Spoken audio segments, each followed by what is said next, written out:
Iran becomes the superpower and controls the entire Middle East.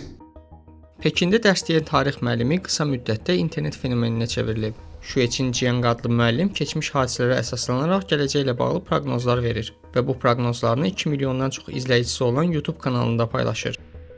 Onun populyarlaşmasına əsas səbəb isə 2024-cü ildə ABŞ-də Donald Trumpın prezident seçiləcəyi, İrana qarşı müharibə edəcəyi və İranın qalib gələcəyini təxmin etməsi olub.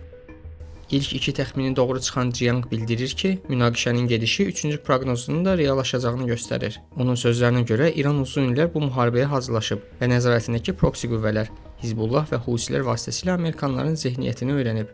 Müəllim əlavə edir ki, İranın əlində dünya iqtisadiyyatına təsir etməyə imkanı verən ciddi rıçaqlar var.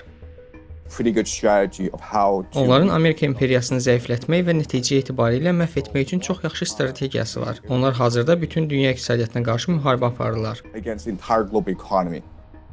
Fevralın 28-dən bəri ABŞ və İsrail İrana zərbələr endirib.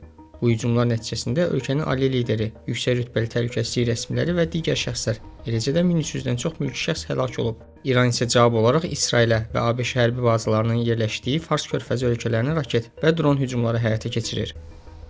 Eyni zamanda İran dünya üzrə neft tədarükünün 20%-dən çoxunun keçdiyi Hörmüz boğazını bağlayıb. Bununla yanaşı regionda ABŞ-yə məxsus banklara və data mərkəzlərinə də zərbələr endirildiyi bildirilir.